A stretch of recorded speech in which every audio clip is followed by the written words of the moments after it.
thank you for having me here. To begin with, I would like to say that neuro-linguistic programming is really the study of how people process information subjectively opposed to objectively. Richard Bandler and John Grinder started at the late 70s looking at people who were expert at things. They modeled, for example, Milton H. Erickson, one of the best hypnotists ever lived, Virginia Satir and Fritz Perls, and a range of other good clinicians, and made the essence of it what made them so effective with their clients available to other persons. At the same token, they looked at good salespersons and people who are good in communication in general to see if there are certain patterns or similarities. And you guess what? There are. Where psychology is based on what's wrong with people, NLP is based on what people do good. If you see behavior as something which is learned, you can say that you are the result of your history, but in fact you don't have to be. Just because you have been growing up having certain troubles or difficulties or fears doesn't mean you need to have them for the rest of your life. People learn, and there's nothing such immobilizing as fear. And we all know that fear stops people from learning new things. You can learn to respond differently on the same stimuluses by altering the way you structure your thinking. NLP offers a range of techniques and methods on how you use your images, your internal dialogue, and the feelings you have in order to get that kind of results which are beneficial opposed to that one which are not worthwhile at all. As a neuro-linguistic programmer, you take the subconscious processes of one person and install them into another. How do you do that? First, you slow down the subconscious processes of one person. We do that by using the meta model, which is a series of questions designed to get specific information.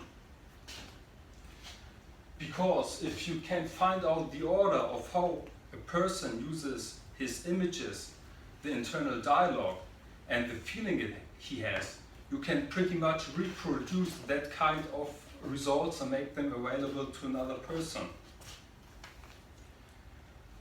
I mean, if you work as an agent of change, rather you're a school teacher, a psychologist, or so-called personal coach, you should have the technology to help change people fast, because the technology exists. Right now I would like to invite you to a little experiment. You all see the word color, and the letters are written in different colors, except of the O. So look at the C, close your eyes if you want, and remember what color the C has. In order to reproduce that, you need to have an internal image of it. So right now, if you did the exercise, you have a reference that you see internal pictures in front of your eye.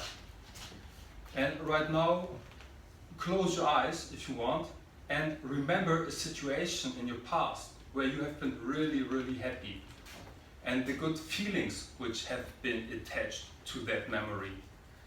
And right now, make the picture bigger and the colors more powerful, and see what it does to your feelings. Actually, it's amazing.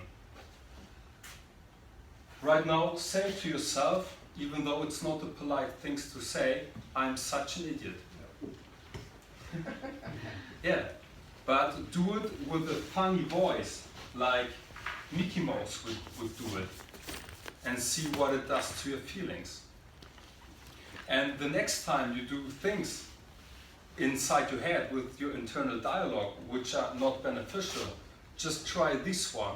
Turn down the volume of your internal dialogue so that you can't hear yourself saying bad things to you inside your head. You don't need to meditate for years to have silence inside your head. It's just a tiny little intervention you can use in order to alter your state. Now, say to yourself with your internal dialogue, I'm such a lovely person. And do it with the smoothest voice you can imagine. And see what it does with your feelings. These are just two tiny interventions of a range of more powerful techniques you can use to change your feelings and alter your state. To conclude with, I would like to say that, it is always good to suspend your ideas. And the only thing we really know about the universe is that it's transitory. And the next time you criticize yourself or do things inside your head which are not beneficial, just remember the word color or Mickey Mouse. This is, by the way, called an anchor, and see what it does. Thank you very much for your attention.